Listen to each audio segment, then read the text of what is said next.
Hello, everyone, and welcome to episode two of season two of my podcast called Friends in 3D.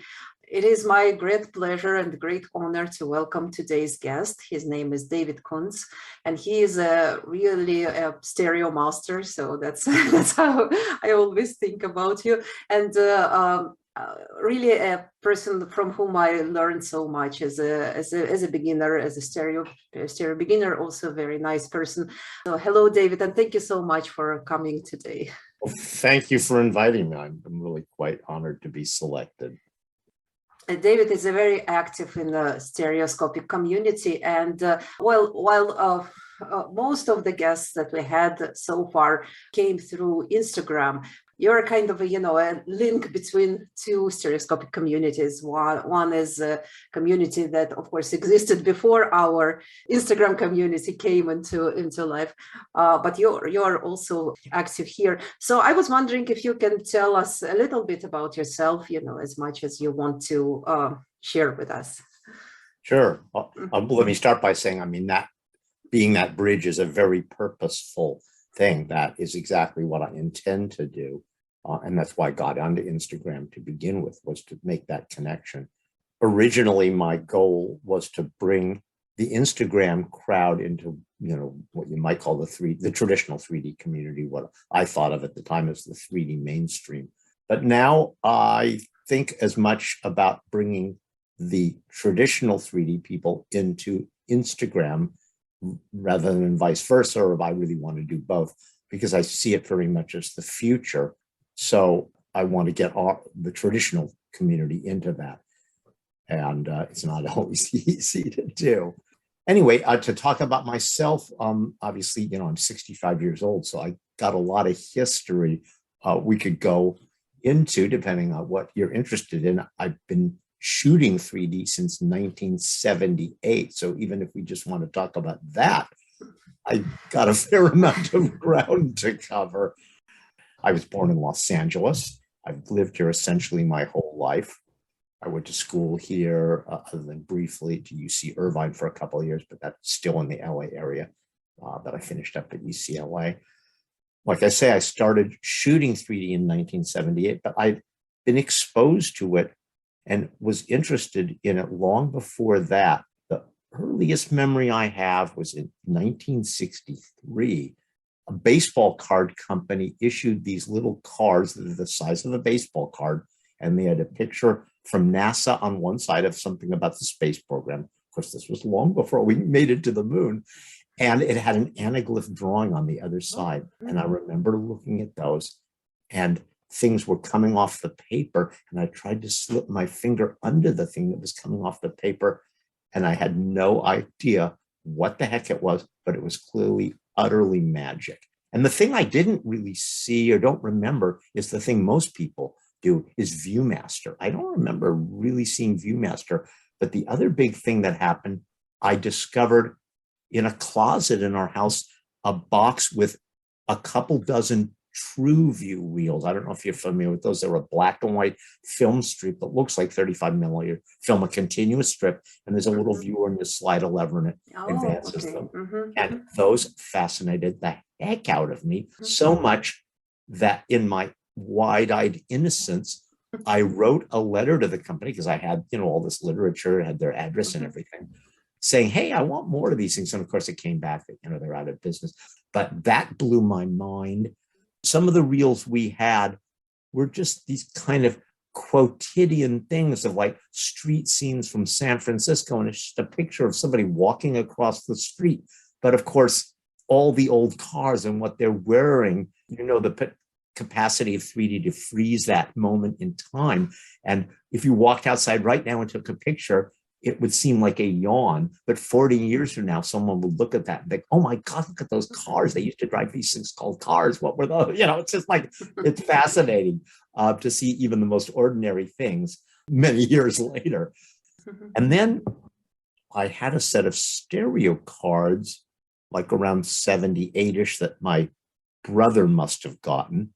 And I took a little template for drawing geometrical shapes, and I started making my own 3D drawings that were very much kind of in that original Wheatstone drawing, just line art. And I don't know how I knew how to do it, that I don't know how I figured out, how to do the shifting, but it just seemed obvious to me. I have a very good spatial reasoning, so it just seemed obvious to me, I guess.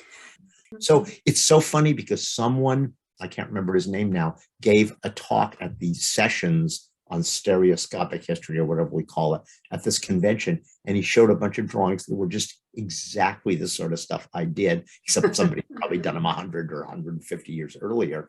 But it's so funny because I find that with 3D so often. When you tell people, they were shooting 3D in the Civil War, it's like, what are you talking about? It's like most of the stuff they shot in the Civil War was 3D. I think it's, there was a ton of it. But anyway, like I say, I shot with realist format from 78 to 93. And then at an ISU convention in 93 in Eastbourne, England, I took delivery of the first full frame dual camera rig, a film camera, 35 millimeter. So that's when I switched away from realist format. And I remember very distinctly that I got my first digital rig in 2008. And I haven't looked back. It always makes me laugh.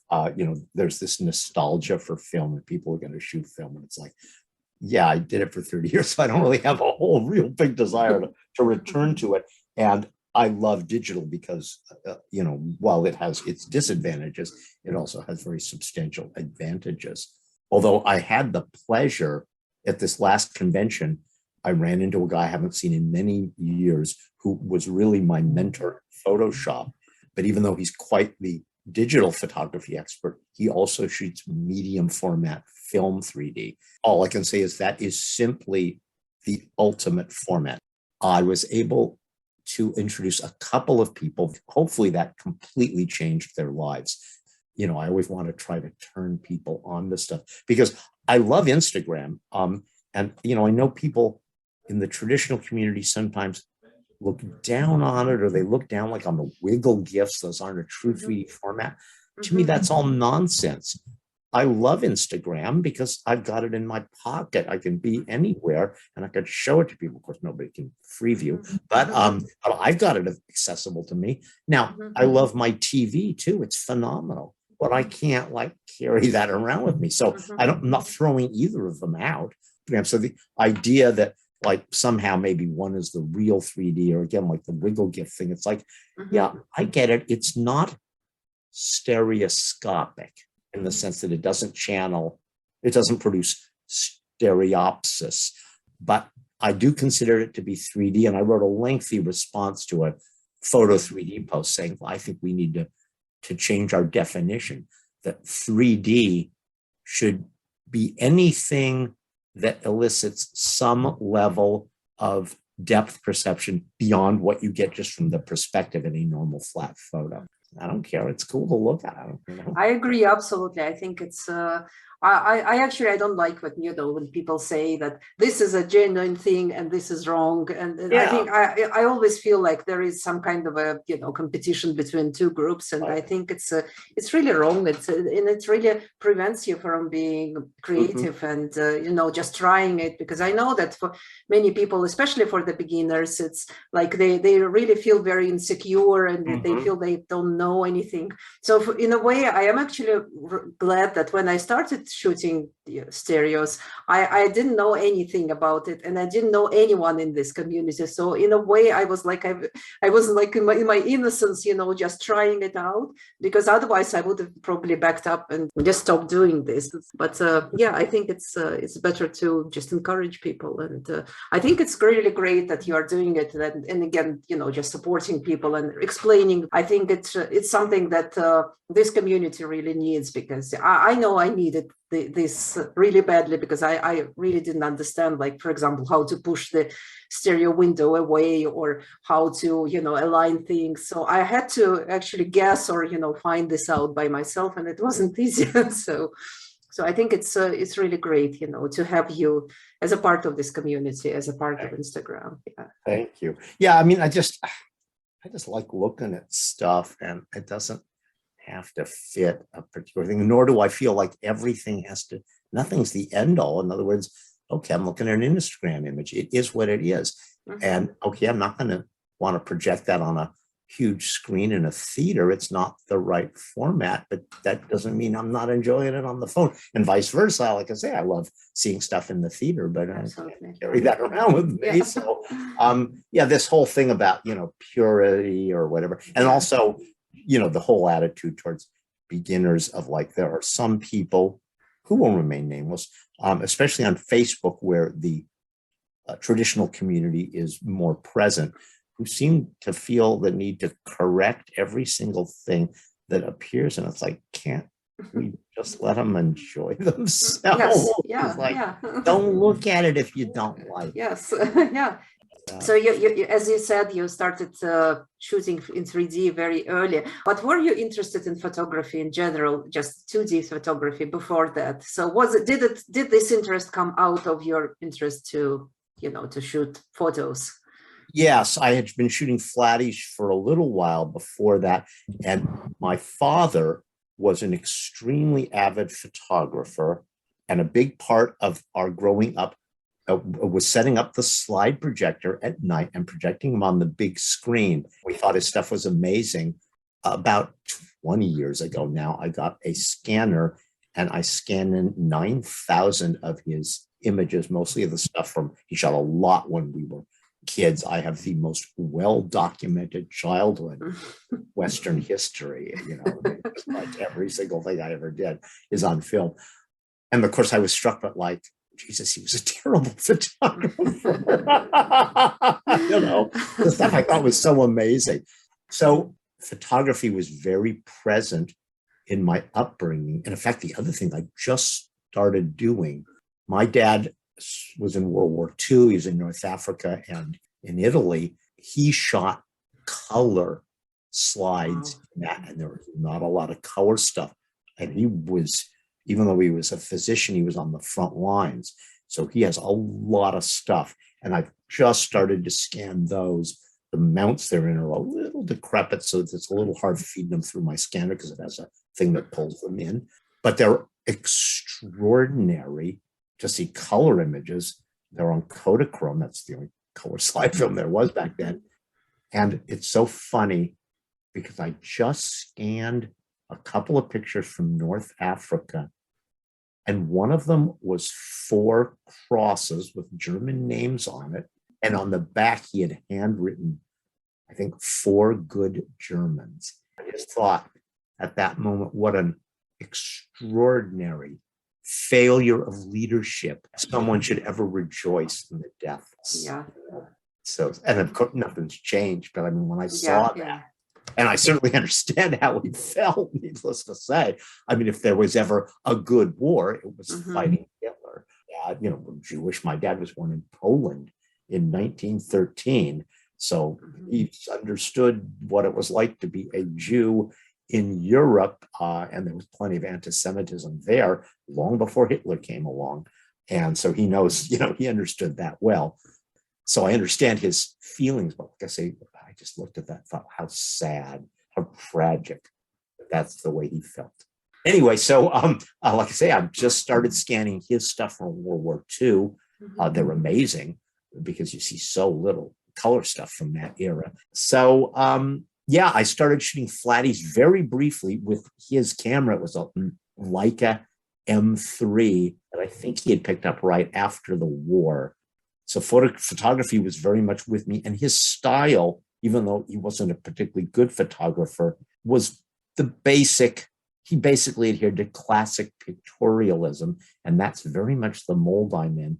And again, somebody at the sessions on stereoscopic history went into that, and they had a definition of, because it turns out that pictorialism thing was very prevalent in painting in the 19th century, well, even before that, but he had a description of what it is, and the foreground's in shadow, and then there's a leading line, and just, I looked at it and thought, this is exactly the dictionary definition of what I tried to do in every photograph.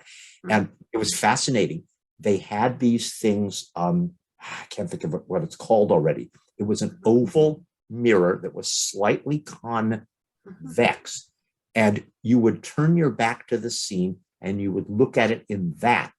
and then you would paint it. So this is what amateurs used, and it was the modern equivalent of a viewfinder. It allowed them to compose and block off their scene very much the way, a photographer does when they look into the viewfinder to isolate, because photography is the exact opposite of painting. With painting, you start with a blank canvas, you start with nothing, and you add to it. With photography, you start with the entire universe, and your job is to show me a tiny little piece of it. And the decision of what goes in that frame and what doesn't is what photography is. Do you think that for you as a photographer, as a stereo photographer, but also as a 2D photographer, is there a difference between the way you perceive the world in 2D or 3D in terms of your creativity? Is there a difference for you? Well, in terms of composition and how I would approach a subject, they're utterly different because the considerations are completely different. The way one perceives the photo when looking at it is completely different. First of all, I want to have 3D in a picture, so I can go to the top of the Space Needle and take this wonderful panorama. That's a great picture. It has zero 3D. I would never do this. So if I'm going to take a 3D from up there, I got to get somebody standing at the window at the foreground and then the other thing in the back. And there's a million other examples of that. Obviously, like I say, the use of foreground, midground, and background is essential in 3D and not the least bit. In 2D, I might have a framing thing, an overhanging tree branch or an archway or a window, whatever, but it's not, it's being used to very different, and the whole approach to the composition. But yeah, to me, they're absolutely 2D and 3D are utterly different media. And I shoot both of them, and especially since, like everyone on Earth now, I have a camera with me at all times in the form of my phone. So I'm shooting more, obviously people are shooting more photos now than ever. I mean, can you imagine how many photos get taken every day on this planet? Zillions. Yes. So photography has become, more for the masses than at any time. And what's scary is how good they are. I mean, like the Apple, the iPhone and stuff, it's like the quality of the photos, freaking amazing. You can go in a cave and wave that thing around and you come out, it's like, how did that photo come out so good? There was no light in there. When I look at the older photos, and they're not like this old, maybe 20 years ago, the color photos, and they look so blurry and like the colors are so weird. Even though I had a good camera, still with film camera, but of course it cannot, you cannot compare it to what I can do now with my phone, which also has a very mediocre camera, but with all the post-production that you can do, it's you have so much more possibilities right now with. It's the flexibility. In other words, if you had loaded, ASA 1600 film into that old camera, you probably could have gone in and gotten those nighttime shots or concert shots, things like that. But then when you walked outside, you would have needed to put new film in. Now, you just take the same phone and you point it at the thing. And if you're inside, if you're at a concert, it seems to manage to do just fine. And when you get out in bright sunlight, it does fine with that too. You don't really even have to do anything. I wanted to ask you also about actually, because I mentioned post-production. I know that when I first saw your stereos, and that was before your collaboration with Vanessa began, you had a lot of experiments, with lights and backgrounds. So I wonder how it started for you, because I imagine that it started with the digital photos, or did you do it with film? No, it didn't. It didn't start with the digital. Digital made it possible for me to do exactly what I wanted to do. But I could show you a picture I think I took in 1978 with a stereo realist, which one of the nice things about that is you can cock the shutter as many times as you want without advancing the film. So it's very easy to do multiple exposures. And I took a picture of a hibiscus in a vase in a dark room, and I don't remember how I lit it. And then I took it through a red filter, and then I think I moved the camera a little bit. I took it through a green filter, and I moved the camera a little. I took a blue filter. So it's a triple exposure, and it's a white hibiscus. So where they overlap, it's white, but then the other ones are all the separate colors. And I've done all sorts of stuff like that. But of course, not only is it technically laborious, but it goes back to the thing I said about you don't know what you're going to get until you see the result. Oh, and the other thing, I've worked with lasers for a very, very long time. I took some pictures at work. I turned off all the lights in the lab and I projected laser patterns onto the wall. And then I made multiple exposures. So I did exactly what I'm doing now, like with my neon stuff, but completely in camera. So I would project a laser pattern, take a photo of it. Then I'd move the camera and make a new pattern so that I ended up with all these patterns that kind of interpenetrated at different angles. It's exactly what I do with like that neon stuff, except now, I have an unbelievable level of control with Photoshop and such to do those and to position them. I can do everything, the depth, the size, the angle, because when I shoot like the neon stuff, I'll shoot like a dozen pictures of a given sign from every conceivable angle, and I might have several signs. So I do all that stuff now in Photoshop, but I have been trying to do that. And then I remember distinctly using CorelDRAW in the 1990s, and I did a logo for the LA 3D Club. And I just faked the 3D because there was no 3D modeling or anything. And so I rendered this thing out, and I will just never forget when I got the chromes back and I put them in the viewer. And I just saw these perfect plastic letters that somebody had cut out so carefully. They were perfect and they were floating. And it's like, oh my God, stereo is the Greek word for solid. It's not 3D. And that's exactly what it was. I had taken something that was simply in my mind. It was two flat drawings. And when my brain looked at it, it believed it was seeing a solid, real object out there in space. And that was such an amazing moment to think, dreamed of back then. So I had done stuff, and I had done other manipulations. I remember taking images that were chromes. I had them scanned in. I would get the CD back, and then I manipulated them heavily in what Corel Photo Paint at the time. I wasn't using Photoshop yet. And then I rendered them back out to slides, and we showed them at my club. And they were a revelation to see this stuff that had been digitally manipulated. No one was really doing it back then. I was kind of ahead of the pack on that. And even look at the very first thing I told you I did. I drew these things with the template, the stereo cards that I drew before I even shot. So the idea of constructing something in 3D rather than simply photographing what is out there was something that was in my brain from day one. And part of that is because most of what I do with photography, or a lot of it, is not to show you what is there, but to show you what I wish was, or what I imagine is there. So the neon sign thing is a perfect example. It's like, that montage, it doesn't exist. It's a created thing. It's what I would imagine. And that's all from, Hollywood. There's always that, the perfect example is the end of Singing in the Rain, where he's coming down that, the Broadway thing, and they've composited all the signs. That's like where I got all that. Or the other thing is there's always somebody goes on a drinking bender, and the way of Hollywood would always illustrate that was with a montage of the neon signs of all the bars would be flashing above the guy. It's like, how many movies did they? So that's where all that came from, of the neon signs composited together, was the combination of, like I said, it was all the cinematic stuff. That's where that came from, because that was something they did. But I wanted to take that the next notch into 3D. And maybe that's why I've resonated so heavily with Vanessa, because her stuff is very much, for the most part, constructed.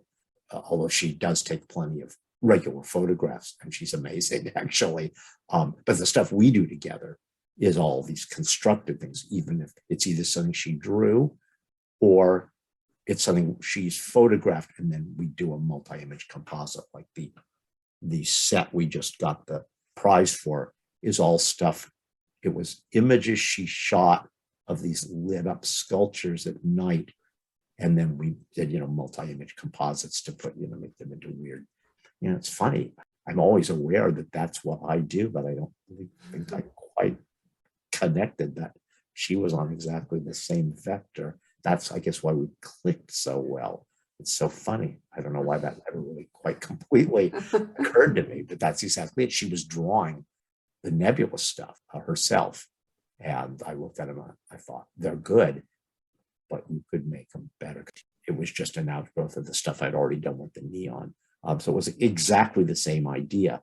It's just her objects are very much more complex and interesting than the signs. Yeah, it really made sense to me when you started collaborating, because I thought that, you know, you have a lot of similarities, but you are not too similar, you know, so that you can kind of, you know, add to each other's, you know, talents. I don't know how that could not have been obvious to me from day one, but that's it. And that's the other thing, what you just said. You know, was shooting 3D for whatever 40 years or whatever, 42 years before I met her. And it's always been a solo pursuit. Most photographers, you do it on your own, and that's that. But because of what she was doing at the beginning, especially the nebula stuff, that lends itself and allows there to be collaboration, because now you can bounce the Photoshop back and forth between two people, and somebody can say, oh, you know, I changed the color on this layer and I moved it up a little bit, and I pushed that up. It lends itself to something where you collaborate, whereas with a single image, whereas on those constructed images, it's quite possible to change them dramatically. And many times I have. If you look at that post we did together, it's that octopus. Yes, I remember with the production. Yeah, like she posted the production. Yeah. Incredibly well. She shot, except you don't know who did what. She shot all the photos. She did an original version of it, and I looked at it and completely changed the color scheme and the lighting and all that.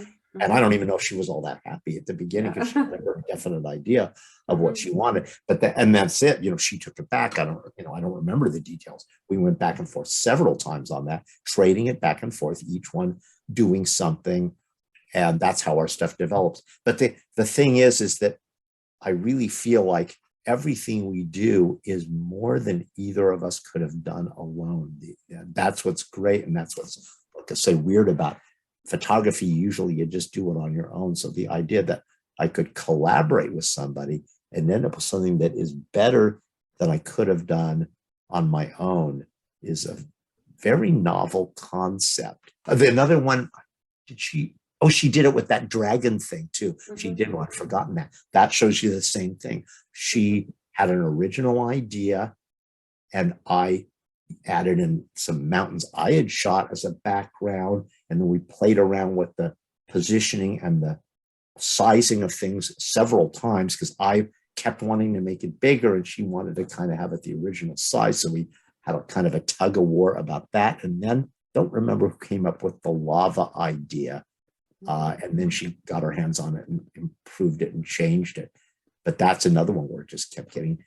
Yeah, but it's interesting that this kind of collaboration could only be possible now that we live in this digital era, and this process of bouncing the images between two people living in different parts of the world is so easy. Yeah, so it's interesting, and it's interesting that it's not just photography, but it's also painting, digital painting. So like lots of things are are just a part of these projects. We won that Tex Treadwell Award at the convention, and I was thinking I'd be willing to bet that's the first time it's ever been won with a collaboration. And I thought it's probably the first time anyone's ever even entered a collaboration. You don't see it that much, but everything has come together, like you say, not only the ability to exchange digital files, but also the internet and all that to deliver these files that are big. Because like we can have a PSD that's a gigabyte. 10 years ago, it would have taken a month to upload that thing. Now it's like, I sent it to you. Did you get it yet? And the other funny thing is that because of the time change, that round robining thing works. In other words, I'm doing it when she's asleep and vice versa. So it's natural to do that, because I'm working on it when she's asleep So yeah, said, that's the first time I think anybody has collaborated. Oh, I was going to tell you a story about, I think it may be was it Ray Zone's funeral or whatever. Ray Zone was this guy who was kind of the king of 3D comics. And in those days, you took the artwork and you duplicated and you literally cut it up into pieces. And then you shifted it around, you pushed it down with wax. And, so you had the left and the right was all these, pieces that had been cut out and then waxed down the way you did artwork. And he sent it on to the next person in the production chain, and it was very hot. And when they opened the envelope, they had the one drawing and then just a bunch of pieces in the envelope. They had heated up so much that the back flapped and melted. So it's like, yeah, we've moved past that. Like, thank God. So many of us on Instagram, at least, and that was the same for me as well, came to stereoscopy through Brian May. And I know that you came to stereoscopy in a very different way, right. long before all of us did. But I was wondering, what's your what do you think of this? What do you think of Brian as as a kind of a leader of this community? Even though I know that he doesn't want himself to be seen like this, but many people see him still as a mentor. And also, do you think that there is a future in 3D? Because you see this, two different worlds, and you are very aware of both of them. So do you think that it will continue into the future? Well, let me break that up into three different parts. First, I'll talk about Brian, then I'll talk about the future of 3D in two different parts, the amateur and the commercial world. I don't remember if it was last year or the year before, but Sarah Falk made a birthday video for Brian that had, dozens of people each saying something or other. And in that, I said, Brian, you've done more for stereoscopy than anyone since Sir David Brewster. And that's exactly it. I mean, he has used his fame and popularity to promote a few key things, two of which happen to be very near and dear to my heart. One is 3D, the other is astronomy. I've been interested in that since I was a very young kid, and I thought about going into it. I have a degree in physics. And of course, the other is animal rights. So he has had a huge impact. He's brought a zillion people into 3D that absolutely never would have heard of it. You just cannot overestimate the impact he's had. And then the other thing is putting together this archive to really get it all under one roof. And he's put people in charge of it, Denis in particular, who are so extraordinarily knowledgeable and who are working every day, not to, like I say, put it on a shelf and say, put it on a catalog card, but to expose people to it, to share it. He did 3 different talks at the last convention. So we get to see the stuff all the time, and he illuminates the historical aspects of it in a way that you would never find out otherwise, unless you were willing to do a very large amount of research yourself. So, he's just hitting on all cylinders. He's getting people involved in shooting 3D. He's got people involved in collecting 3D, and he has created an infrastructure to educate people about photographic history and to make it accessible and all that. He can never be thanked enough or recognized enough for what he's done. And has been part of the NSA and that community for a very long time. I mean, he's been involved with, obviously you can see the pictures he took. He was shooting stuff at Queen, in the late 70s and 80s. So he's been involved with 3D, and he's always been a part of the traditional stereoscopic community. He's been around for a long time, so it's not like he just landed one day and said, "Hey, I figured out about this 3D stuff." Now he's had a lifelong interest in it, and he didn't just come on the scene. The only thing that's come on the scene is Instagram, and he figured out how to use that to popularize, as I said, all the things he said, everything. His professional life. He obviously uses it for fan engagement and get people whipped up and to buy stuff and to come to concerts. But he also uses it to promote all sorts of things. Don't put a nickel in his pocket, telling people not to eat meat isn't making Brian any money. He's probably making up some enemies, but he still does it. So he really uses his fame tries to leverage it to accomplish the things that he considers important. But he's most certainly brought more people to 3D than anybody in a very, very, very long time. Other than maybe, when the stereo realist came out in the 50s, there was a huge boom. So yeah, there's been a few times when it got popularized like crazy. It's amazing. So I couldn't be happier that he continues to promote it. And I'm hoping, we'll get him to start coming back to conventions and all that stuff again soon. Now, as far as the future of 3D, well, I guess all you have to do is get on Instagram to see that there's more people shooting 3D, or at least sharing it, than there have been. Maybe people were shooting it, but of course, when you had to keep it in a shoebox because it was chromes, then maybe somebody saw them when they came over for bridge or whatever, but that was it. Nobody else saw. So now the ability to share it has made it more obvious. So it seems to me when I got on Instagram, I'm seeing a ton of people shooting 3D. And I don't think that's going away. And I think there will continue to be occasionally, I'm sad, of course, that the 3D TVs, production 3D TVs went out. They're wonderful. But there are new things coming out all the time. There's that looking glass. I got one of those. There's that Q cam or whatever it's called, ego thing. That's a new. Yeah. Everyone is talking about it. Yeah. So, I mean, that's a new production 3D camera. So, there's stuff happening that, having been involved with it for so long, I've seen the waves come and go many, many times. So it could dry up and nothing could get made for a few years. But I'm guessing sooner or later, there'll be another wave.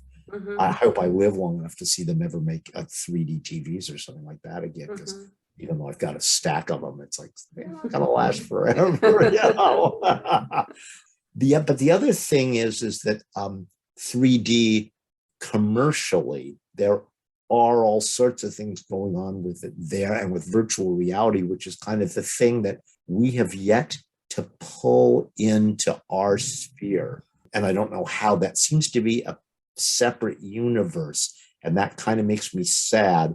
I went to an event, it was in LA, and I talked to those people, and they didn't, even though they were working in a medium that is stereoscopic, they didn't know about it, they didn't care about it. So it just wasn't in their consciousness, and that was an eye-opener, because I went to that thinking, I am going to connect with these guys and build that bridge, just like I was trying to do with Instagram. And I could see there is no bridge there. No bridge. And that's sad. The most amazing thing I saw during the convention wasn't at the convention. It was a thing called The Infinite. And all I can say is, if it ever comes to your town or village, go to it. It was a virtual reality thing where they strapped a headset on you and they stuffed you in a big empty room, except since you had a virtual reality helmet on, you didn't see that. What you saw was that you were inside or outside the International Space Station, and you wandered around in it, and you got with dozens of other people, and you would find these little glowing spheres, and when you reached out and touched them, suddenly you would be watching a 360 3D actual video of people on the space station talking, and sometimes they'd be, they're floating, sometimes they'd be upside down or sideways, they're floating, they're throwing stuff by you, and you are there. I mean, it is utterly immersive, utterly convincing. God knows what they shot this thing with, but the quality of it was amazing. But it utterly blew my mind. It was so incredible. And the greatest part was, at one point, the space station moved away from you and you were standing outside of it, and you looked down and you were above Earth, and then you looked all around it. And so the sense of like, I'm not on terra firma, my wife kept saying, I'm scared to walk, because it was like just stepping off, even though you're not, but you're so convinced, because you have this thing completely strapped around you. You do not see anything else. It was so funny, because at the very, very end, you take your headset off and you look, and you're still in the room, and there's a bunch of other people that are staggering around with these headsets on, and the room is utterly empty. And you realize, hold on, I just had this life-changing experience in a room. What the heck was that all about? It's like, it was so funny to think it was virtual reality. There was Mhm. nothing there.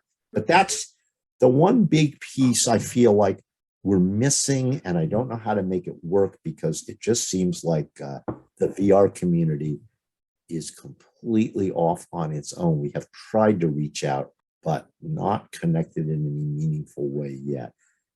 But again, as far as the future of 3D, I guess it depends on how broadly you define 3D. If you're talking about taking still pictures and posting them on Instagram, yeah, that has its own future and whatever. But if you're talking about any kind of stereoscopic display, Mhm. conceivable, that's not going away. It's, if anything, it's increasing and it's getting better. Mhm. Whether or not we as an amateur community will participate in that, or the stuff that we do will come and go, I don't know, although I don't think it will, because there's so many people involved. I mean, the big question is obviously a lot of people in the Brian May fan community are doing it because Brian said to do it. And there is definitely a core of people who like 3D, and if Brian disappeared tomorrow, they wouldn't just stop doing it. And I hope he has set up LSC in such a way that it has an assured existence past Mhm. his demise, Mhm. which I hope isn't anytime soon. But hey, when you get to that age, you got to think about stuff like that. You know, Mhm. he has endowed it in such a way that it will continue. I hope that there will be a museum of 3D Well, at that's, some yeah, point, exactly. because I think we really need it so that people Yeah. could come, and because we have all we have is some exhibitions, and Mhm. also I think that there is this place in LA by Eric, set up by Eric Yeah, right. Urban, yeah, but I think it would be so logical to have a place, I don't know, maybe in London, New York, maybe just some major cities. I think that's the hope, that, he would have an exhibition space where, from time to time they change it out. Mhm. And then the collection would be accessible to researchers, very much like the way they have the University of California, Mhm. Riverside has that museum of photography, and they have the entire Keystone mask Mhm. collection. So there's all sorts of possibilities for display. Yeah, that would be great. Well, we've been already talking for an hour, so I think Yes. I'm gonna I'm gonna wrap it up. But I just wanted to thank you again for your time and for all these wonderful stories, Oh, yeah, and sure. sharing them with us. So if you're not familiar with David's art and photography, please check it out. I'm gonna put it in the description of this podcast. And yes, and again, thank you so much. And I hope to see you maybe next year at the next convention.